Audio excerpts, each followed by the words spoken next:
அரசமைப்பு சட்ட பாதுகாப்பு இயக்கத்தின் சார்பாக ஒருங்கிணைக்கப்பட்டிருக்கக்கூடிய அரசமைப்பு சட்ட பாதுகாப்பு மாநாட்டை தலைமை தாங்கி நடத்தி கொண்டிருக்கக்கூடிய மேனாள் நீதிபதி ஐயா து. அரிபந்தாமன் அவர்களே, துவக்க உரை இருக்கக்கூடிய மேனாள் அமைச்சர் சகோதரர் மனோ தங்கராஜ் அவர்களே, நோக்க உரை ஆற்றியிருக்கக்கூடிய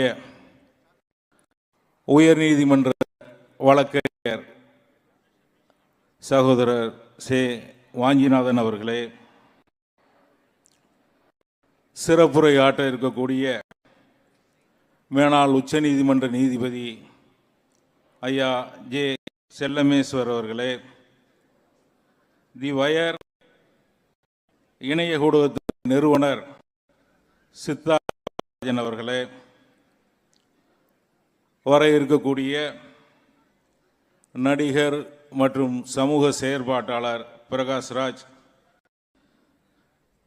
விசவனூர் வே. தளபதி, இந்த நிகழ்விலே கொண்டிருக்கக்கூடிய அரசியல் கட்சிகளுடைய சமுதாய இயக்கங்களுடைய தலைவர்கள், கலந்து கொண்டிருக்கக்கூடிய அத்தனை பிரதிநிதிகள், உங்கள் மீதும் ஏக இறைவனுடைய அன்பும் அருளும் உண்டாக வல்ல இறைவனிடத்திலே பிரார்த்திக்கின்றேன். கடந்த சில நாட்களாக அன்பு சகோதரர்கள் முன்னாள் அமைச்சர் மனோ தங்கராஜ் அவர்களும் வழக்கறிஞர் வாஞ்சிநாதன் அவர்களும் நம்முடைய ஐயா மேனாள் நீதிபதி அரிபந்தாமனுடைய ஆலோசனையிலே தமிழகம் முழுவதும் பயணித்து இந்த மாநாட்டிற்கான நோக்கத்தை எடுத்து சொல்லி இந்த மாநாட்டிற்கு அழைப்பு கொடுத்து ஒரு மிகப்பெரிய அவருடைய உழைப்பின் மூலமாக இந்த மாநாடு இன்றைக்கு சிறப்பான முறையில் நடைபெற்று இருக்கின்றது. சிறிது நேரம் மழை, அதனால் ஆட்கள் வருவதற்கு கொஞ்சம் தாமதம். ஆனால் இந்த மாநாட்டுடைய நோக்கமும் இங்கே சிறப்புரை ஆற்ற இருக்கக்கூடிய நம்முடைய தலைவருடைய செய்திகள் எல்லாம் தமிழகம் முழுவதும் நிறைவாக சென்று ஒரு நல்ல நோக்கத்திலே நீங்கள் இந்த அரசமைப்பு சட்ட பாதுகாப்பு இயக்கத்தை உருவாக்கி தமிழகம் முழுவதும் இருக்கக்கூடிய ஜனநாயக சக்திகளை எல்லாம் ஒருங்கிணைத்து இது போன்ற மாநாடுகளை நடத்துவது தமிழகத்தோடு நிச்சயமாக நிற்காது. நாடு முழுவதும் இது போன்று இருக்கக்கூடியவர்களை எல்லாம் ஒருங்கிணைத்து அரசமைப்பு சட்டத்திற்கு எதிராக சட்டங்களை இயற்றுகின்ற மதசார்பின்மையை தகர்க்குகின்ற பாஜக அரசை வீட்டுக்கு அனுப்புகின்ற வரைக்கும் இந்த போராட்டத்தை நாடு முழுவதும் முன்னெடுக்க வேண்டும் என்று உங்களை கேட்டுக்கொள்கின்றேன். அவர்களை வீட்டுக்கு அனுப்பாமல் அரசமைப்பு சட்டத்தை பாதுகாக்க முடியாது. நாம் அவர்கள் இயற்றுகின்ற ஒவ்வொரு சட்டத்திற்கும் எதிராக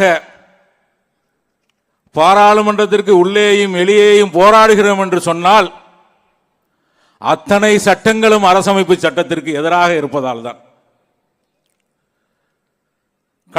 நடந்து முடிந்த பாராளுமன்ற கூட்டத்தொடரிலே எஃப்சிஆர்ஏ மசோதாவை,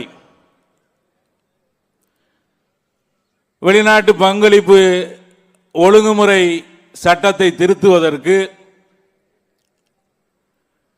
மிகுந்த முனைப்போடு அந்த மசோதாவை பாராளுமன்ற மக்களவையை தாக்கல் செய்து எதிர்க்கட்சிகளுடைய கடுமையான எதிர்ப்புக்கு மத்தியிலே நாடாளுமன்ற கூட்டுக்குழுவிற்கு அனுப்பப்பட்டிருக்கின்றது. நாடாளுமன்ற கூட்டுக்குழுவுக்கு அனுப்புவதெல்லாம் கண் துடைப்பு தான். உங்களுக்கெல்லாம் தெரியும், கடந்த முறை வக்ஃபு திருத்த மசோதா தாக்கல் செய்யப்பட்ட போதும் நாடாளுமன்ற கூட்டுக்குழுவுக்கு அனுப்பப்பட்டது. அந்த நாடாளுமன்ற கூட்டுக்குழுவை நியமிக்கும் போதே பாரதிய கட்சியை சேர்ந்தவர்களும் அவருடைய கூட்டணி கட்சியை சேர்ந்தவர்களையும் பெரும்பான்மையாக நியமித்து பெரும்பான்மை அடிப்படையிலே முடிவெடுத்து அந்த முடிவின் அடிப்படையிலே அந்த குழு அறிக்கையை சமர்ப்பிக்கும்.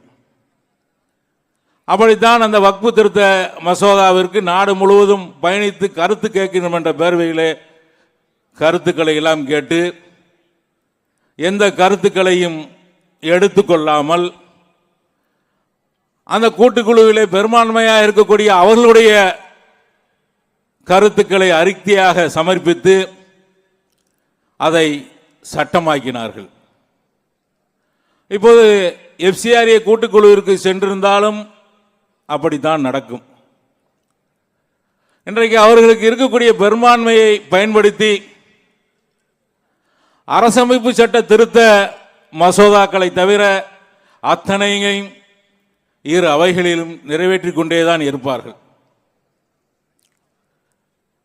2/3 ஆதரவு தேவை என்கின்ற அரசமைப்பு சட்ட மசோதாக்களில் மட்டும்தான் இன்றைக்கு அவர்களுக்கு பிரச்சனை. எஃப்சிஆர்ஏ இங்கே நிறைவேற்றப்படாமல் இருக்க வேண்டும் என்று சொன்னால் நம்முடைய போராட்டத்தை விட அமெரிக்கா அழுத்தம் கொடுத்தால் நம்முடைய பிரதமர் பயப்படுவார். அமெரிக்க அழுத்தம் கொடுத்தால் இந்த மசோதா திரும்ப பெறப்படும். அவர்கள் ஒன்றும் பின்வாங்காதவர்கள் அல்ல. இப்போது மாணவர்களுடைய போராட்டத்தை பற்றி நம்முடைய வழக்கறிஞர் வாஜிநாதன் சொன்னார். எப்படி ஒன்றிய கல்வி அமைச்சரை பதவி விலக செய்தார்கள் என்பதை பார்த்தோம். கடந்த காலங்களிலே அவர்களால் நிறைவேற்றிய வேளாண் சட்டங்களை 3 சட்டங்களையும் எப்படி திரும்ப பெற்றார்கள் என்பதை பார்த்தோம். மக்கள் சக்திக்கு முன்னால் அவர்கள் மன்னித்துத்தான் ஆக வேண்டும் என்பதை எல்லாம் பார்த்திருக்கின்றோம். அப்படி அவர்கள் கொண்டு வரக்கூடிய நோக்கம் நமக்கு தெரியும். எஃப்சிஆர்ஏவை கொண்டு வர என்று சொன்னால் இந்த தொண்டு அமைப்புகள் அவர்கள் செய்யக்கூடிய பணிகள், கல்வி பணி, மருத்துவ பணிகள் எல்லாம் முடக்கப்பட வேண்டும் என்கிறதை தவிர வேற எந்த நல்ல நோக்கமும் கிடையாது. இந்த மசோதா எந்த நேரத்திலே பாராளுமன்றத்தில் தாக்கல் செய்யப்பட்டாலும் நாங்கள் கடுமையாக எங்களுடைய எதிர்ப்பை தெரிவித்து அதன் மூலமாக இந்த மசோதா நிறைவேற்றப்படாமல் இருப்பதற்கான அத்தனை போராட்டங்களையும் பாராளுமன்றத்தில் நிச்சயமாக முன்னெடுப்போம். அவர்களுக்கு இருக்கக்கூடிய பெரும்பான்மையின் மூலமாக நிறைவேற்றினால் அதற்கு பின்பு உச்சநீதிமன்றத்திலே வழக்கு தொடர்ந்து எப்படி சட்டம் போராட்டம் நடத்துவது என்பதையும் நாம் ஆலோசித்து அதற்கான நடவடிக்கையில் ஈடுபட வேண்டும். உச்சநீதிமன்ற, உயர் நீதிமன்ற நீதிபதிகள் எல்லாம் இன்றைக்கு எப்படி நியமிக்கப்பட்டு கொண்டிருக்கின்றார்கள், எந்த சமூகத்திற்கு பிரதிநிதித்துவம் அளிக்கப்படுகின்றது, யாரெல்லாம் வஞ்சிக்கப்படுகிறார் என்பதை பற்றி வாஞ்சிநாதன் தெளிவாக சொன்னார்கள். இப்படி தொடர்ந்து வஞ்சிக்கப்படக்கூடியவர்கள்தான் நாம் இன்றைக்கு கூடியிருக்கின்றோம். சிறுபான்மையினுடைய ஒற்றுமை அவசியம் என்பதை உணர்த்துவதற்காகத்தான் இந்த கூட்டத்தை ஏற்பாடு செய்திருக்கின்றார்கள். இதோடு இந்த கூட்டத்தை நாம் முடித்து விடாமல் தொடர்ந்து அடுத்தடுத்த ஆலோசனைகளை செய்து நாடு முழுவதும் ஜனநாயக சக்திகளை ஒருங்கிணைக்கக்கூடிய பணிகளை செய்ய வேண்டும். கடந்த காலங்களிலே இந்த அரசு பொறுப்பேற்று சிறுபான்மையினருக்காக, குறிப்பாக இஸ்லாமியர்களுக்கு எதிராக கொண்டு வரப்பட்ட அத்தனை சட்டங்களையும் இந்திய யூனியன் முஸ்லீம் லீக் உட்பட நம்முடைய எதிர்க்கட்சிகள் அங்கே வலிமையாக எதிர்த்திருக்கின்றோம். தேவையான நேரங்களிலே உச்ச நீதிமன்றத்திலே அந்த சட்டங்களுக்கு எதிராக வழக்கு தொடர்ந்திருக்கின்றோம். இது இப்போது இருக்கக்கூடிய ஒரு நடைமுறை மட்டுமல்ல, தாய் சபை இந்திய யூனியன் முஸ்லீம் லீக் தொடர்ந்து சமூகத்தினுடைய குரலாக பாராளுமன்றத்தில் ஒலித்துக் கொண்டிருக்கின்றது. 1991 வழிபாட்டு தலங்கள் சட்டம் நிறைவேறுவதற்கு எங்களுடைய தலைவர் சுலைமான் சேட்டு அவருடைய தனி தீர்மானம் முக்கியமான காரணம்.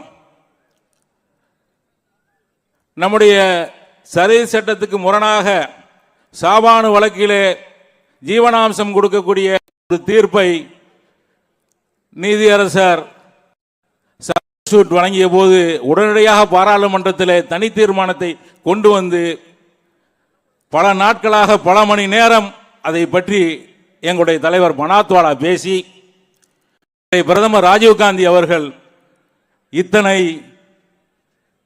வாய்ப்புகள் இந்த சமூகத்திலே இருக்கிறதா என்பதை எல்லாம் தெரிந்துவிட்டு உடனடியாக அதை திரும்ப பெற்றுக் கொள்ளுங்கள், அரசே சட்டமாக்கும் என்று சொல்லி சட்டமாக்கியதும் தொடர்ந்து இந்த சமூகத்தினுடைய குரலாக தாய் சபை இந்திய யூனியன் முஸ்லீம் லீக் அங்கே செயல்படுது. உங்களுக்கு எல்லாம் தெரியும், தாய் சபை இந்திய யூனியன் முஸ்லீம் லீக் 5 பாராளுமன்ற உறுப்பினர்கள் இப்போது இருக்கின்றோம். மக்களவையில் 3 பேரும், மாநிலங்களில் 2 பேர். சிறுபான்மைக்கு எதிராக வரக்கூடிய சட்டங்கள் மட்டுமல்ல, அரசமைப்பு சட்டத்திற்கு எதிராக அவர்கள் ஏற்றக்கூடிய அத்தனை சட்டங்களையும் எதிர்த்து இணைந்து வலிமையாக எதிர்ப்போம். நாமெல்லாம் இந்த அரசமைப்பு சட்டத்தை பாதுகாக்கக்கூடிய பணியிலே, மதசார்பின்மையை பாதுகாக்கக்கூடிய பணியிலே இணைந்து செயல்படுவோம். இந்த அளவிலே சிறப்பான முறையில் ஏற்பாடு செய்திருக்கக்கூடிய அன்பு சகோதரர்களுக்கு என்னுடைய நன்றிகளையும் நல்வாழ்த்துக்களையும் தெரிவித்துக் கொள்கின்றேன்.